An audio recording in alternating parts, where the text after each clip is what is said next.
Bueno, y diversas reacciones al interior de la nueva mayoría ha tenido la presentación del proyecto de ley que pretende despenalizar el aborto en 3 causales. El presidente del Partido Demócrata Cristiano señaló que en la colectividad votarán en conciencia.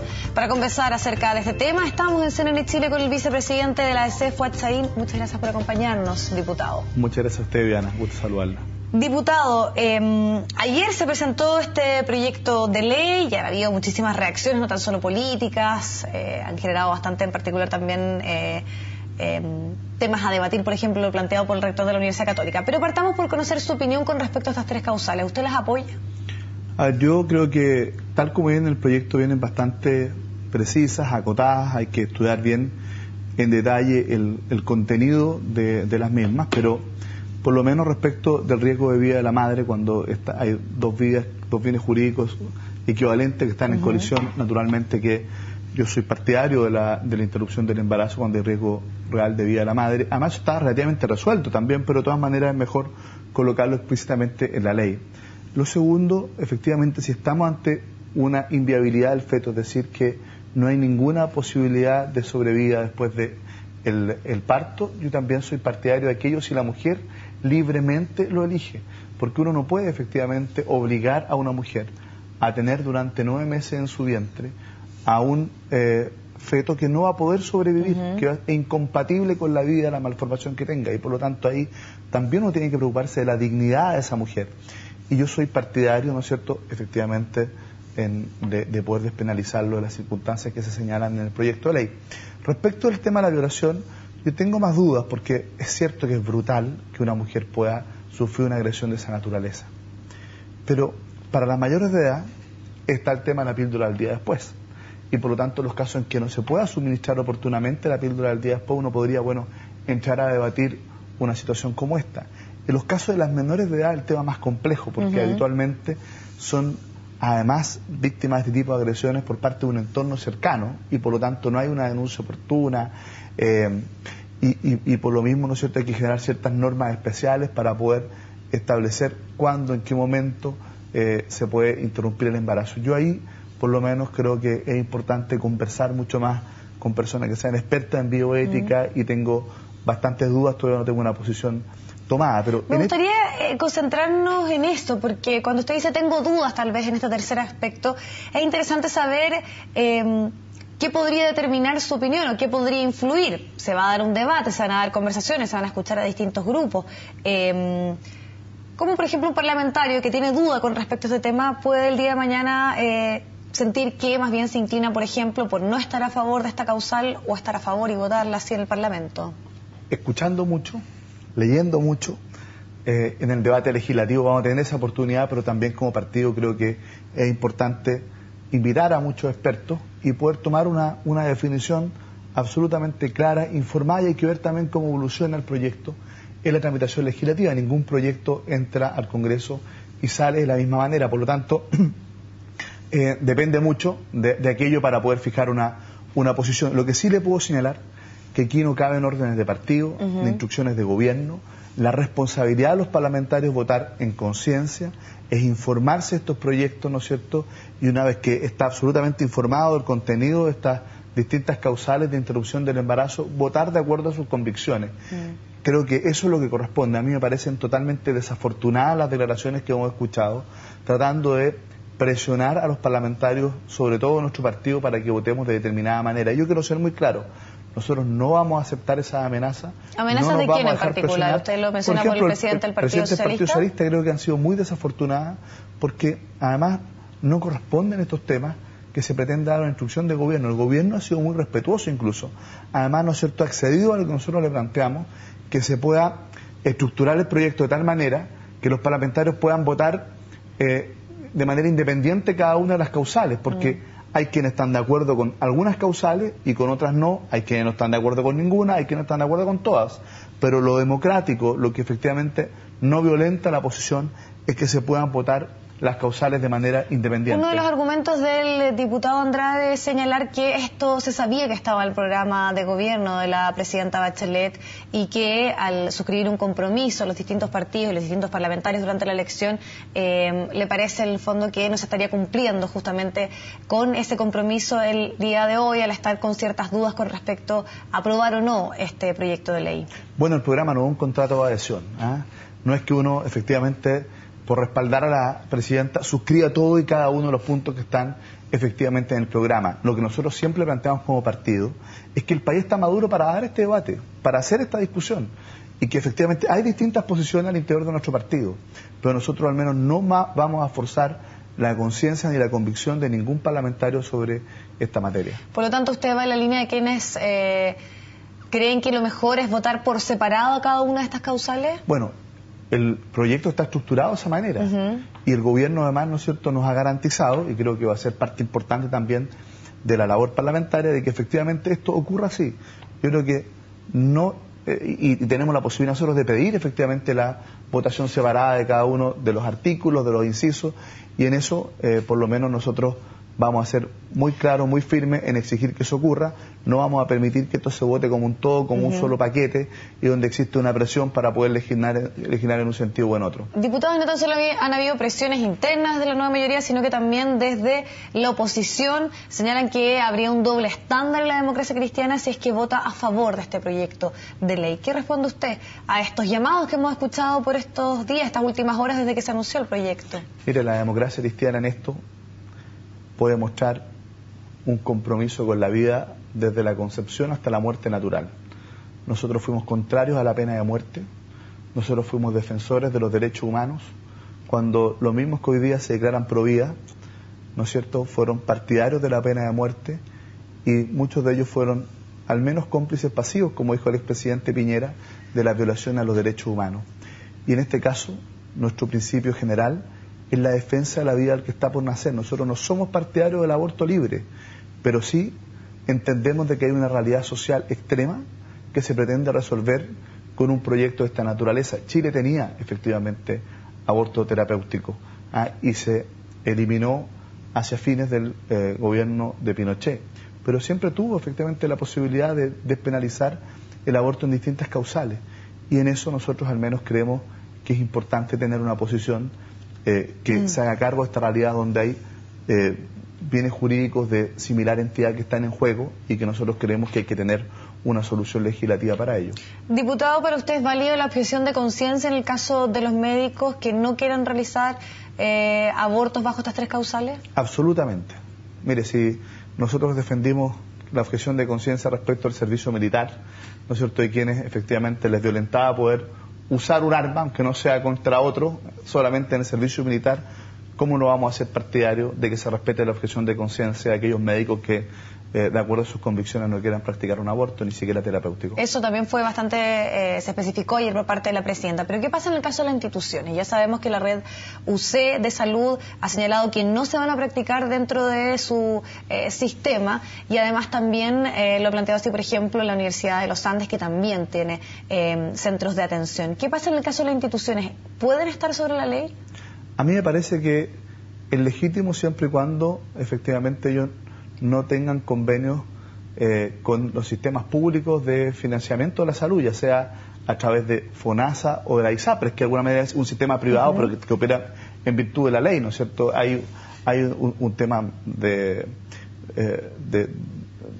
un sistema de salud que tiene que operar, que tiene que funcionar, y que no pueden generarse barreras para aquello. Yo creo que es un tema que hay que discutir en la práctica cómo va a operar. Yo entiendo que más bien aquí hay una declaración de parte de estas instituciones, pero si efectivamente este tipo de intervenciones van a estar cubiertas por el sistema público o privado de salud, a mi juicio no se les puede a las personas que están con un sistema de salud impedir que puedan tener acceso a este tipo de tratamiento. ¿Y ahí usted ve diferencia, por ejemplo, lo que ocurre en la red de salud UC con la Universidad de los Andes, por ejemplo, que ya han sido los primeros que abiertamente han manifestado que no practicarían? Sí, yo creo que eso hay que analizarlo efectivamente caso a caso. Yo creo que naturalmente son las personas las que tienen la posibilidad de argumentar objeción de conciencia. Lo veo más difícil respecto a las instituciones. ¿Y qué le parece en ese caso que también el rector de la Universidad Católica ha señalado que ningún médico que está dentro de este sistema, dentro del sistema de salud de la universidad, puede estar a favor de, por ejemplo, este tipo de interrumpir el embarazo bajo estas 3 causales, que no debiese estar, por ejemplo, en Bueno, a mí me parece el sistema que esas de salud? son políticas que tiene que tomar la propia institución. Yo dudo que nosotros, desde el punto de vista legislativo, tengamos que involucrarnos en las decisiones que son particulares de cada una de las instituciones. Y aludiendo a uno de los puntos que usted también argumentaba, que tiene que ver con los recursos públicos, que es una de las críticas que se ha escuchado por estos días con respecto a este tema. Ese es un tema que hay que analizar bien en detalle, ¿no es cierto? Cuando hay recursos públicos involucrados, bueno, efectivamente hay que cumplir ciertas obligaciones también. Recordemos que para que estos establecimientos puedan formar parte de la red de establecimientos donde se atienden los usuarios del sistema público, tienen que cumplir con ciertos requisitos, con ciertas condiciones. Por eso hay que ver bien qué es lo que ocurre con los convenios, por ejemplo. Pero ese es un análisis más bien particular, que yo creo que tratar de fijar posiciones a priori nos puede conducir a una conclusión errada. Diputado, usted me comentaba que una de las dudas que en particular usted tiene con este proyecto tiene que ver en el caso de violación. ¿Es ese uno de los temas donde hay mayores diferencias al interior de la democracia cristiana? ¿Por parte de los parlamentarios? Yo creo que sí, aunque debemos reconocer de que hay quienes están derechamente por despenalizar en las 3 hipótesis y hay quienes están por no despenalizar en ninguna de las hipótesis. Tenemos visiones distintas, pero probablemente donde hay una cuestión más compleja, entendiendo, ¿no es cierto?, la situación de la mujer. Pero bueno, también hay que entender que no tiene ninguna responsabilidad ese niño que está por nacer de lo que ha ocurrido.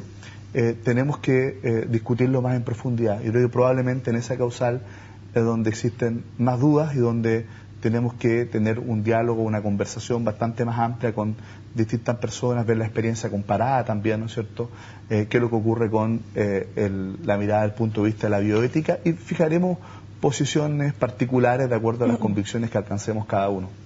Diputado, aprovechando que nos acompaña, también queremos hablar un poco de lo que ocurre al interior de su partido y elecciones. Usted va de candidato a la presidencia va a ser también clave ver ahí las relaciones que se van a dar de acuerdo a quien asuma como presidente de la democracia cristiana un poco las relaciones con el gobierno. ¿En qué está, sobre todo pensando en miras lo que va a ocurrir en marzo? Bueno, nosotros somos un partido de gobierno y en eso no hay dos opiniones, naturalmente, ¿no es cierto? Y vamos a respaldar al gobierno hasta el último día. Pero no somos cualquier partido de gobierno, somos la democracia cristiana y por lo tanto nuestro respaldo al gobierno va a ser desde nuestra identidad, una identidad que vamos a defender con carácter, con personalidad, una identidad que yo creo que es un valor que aporta efectivamente a la nueva mayoría, y nosotros creemos que la democracia cristiana tiene que cuidar su espacio político de la nueva mayoría y creo que eso es parte importante del eje de nuestra candidatura. Nosotros queremos un partido con carácter, con personalidad, con identidad, pero también un partido que mira al futuro, un partido que no puede ser un partido nostálgico del pasado, sino que un partido que se proyecte como una alternativa de futuro. Usted sigue más un poco la línea de lo que ha sido la conducción hasta ahora de Ignacio Walker, y se lo pregunto sobre todo porque para muchos la figura del senador Pizarro es un poco más cercana a la presidenta Bachelet y a los sectores un poquito más, podríamos decir, más de la izquierda, o podríamos decir no tan de los grupos más conservadores dentro de la ADC, por eso lo pregunto. Bueno, yo creo que eso de conservadores, no conservadores, es una mala calificación dentro del partido, pero efectivamente yo soy el primer vicepresidente de la directiva de Ignacio Walker. Creo que uno de los grandes méritos que ha tenido esta conducción política es que la democracia cristiana nuevamente es un factor dentro de la política chilena. Todo el mundo espera la opinión de la democracia cristiana respecto a los distintos temas, y eso creo que es un capital político, pero tenemos que también perfilarnos como un partido no solo de los matices, no solo de la racionalización del programa, sino que un partido que efectivamente sea de vanguardia, un partido propositivo, proactivo, que sea capaz también de instalar temas de la agenda pública, de estar en el liderazgo de las transformaciones desde nuestro punto de vista, naturalmente, para poder ir asumiendo los desafíos de cambio que nosotros creemos que continúan en nuestra sociedad. Pero también quiero señalar con mucha claridad que nosotros al menos entendemos que la política tenemos que hacerla con un sentido auténticamente unitario. Y ahí tenemos una diferencia con el senador Pizarro, que yo lo he transmitido con mucha claridad. Nosotros creemos que vamos a ganar la próxima elección interna del partido, y nuestro compromiso es que si ganamos vamos a trabajar por toda la democracia cristiana, por los que votaron por nosotros y por los que no votaron por nosotros. Pero si no ganamos, si perdemos la elección, nuestro compromiso es que no va a haber disidencia, es que no va a haber una oposición articulada en contra de la conducción política que elijan los militantes. Nos vamos a sumar responsablemente a la conducción política que los militantes decidan que tiene que dirigir los destinos del partido. ¿Y esa misma disposición usted lo ve en sus contrincantes? O sea, Jorge Pizarro ha sido el líder de la disidencia y creo que eso nos ha mostrado como un partido dividido, debilitado. Y yo creo que eso le hace mal efectivamente a los objetivos de la democracia cristiana. Creo que ahí está efectivamente la verdadera unidad en las conductas. En nuestro partido tenemos que actuar de manera absolutamente coherente. Y si es que hablamos de unidad tenemos que actuar con espíritu unitario. Solo así vamos a enfrentar con éxito los tremendos desafíos que tenemos hacia el futuro. Y por lo tanto, ese es el compromiso que nosotros hemos planteado. Nuestra lista va a ser plural desde el punto de vista de las distintas sensibilidades políticas. Hay desde personas probablemente más cercanas al mundo más conservador, como plantea usted, pero también del área de los denominados chascones, que son los más progresistas dentro del partido. Muy pluralista, porque creo que hoy día debemos reflejar la diversidad política que existe dentro de nuestro partido, pero también con un fuerte compromiso con las regiones y además intergeneracional, porque nosotros creemos que esa es la manera efectivamente de poder mirar al futuro, con la experiencia de quienes tienen más trayectoria, pero con la fuerza de los liderazgos emergentes del partido. Diputado, ¿y qué pasaría si es que la nueva mayoría también se amplía a otras colectividades? Sabemos que han habido ciertas conversaciones, por ejemplo, con el PRO y dentro de la DC. Sabemos que la figura de Marco Enrique Jominami genera también ahí una cierta resistencia. Hemos escuchado también declaraciones diciendo, bueno, si Marco Enrique Jominami se incorpora, la DC tiene que irse de la nueva mayoría. ¿Cuál es su posición con respecto al PRO y a la figura de Marco Enrique Jominami? Mira, nosotros no vamos a aceptar que ningún partido entre por la ventana a la nueva mayoría. Este es un pacto político programático que está en desarrollo, donde se están generando las confianzas. Nosotros aspiramos a que se proyecte porque efectivamente tenemos objetivos que van más allá del gobierno de la presidenta Michelle Bachelet, pero para eso tienen que generarse las condiciones.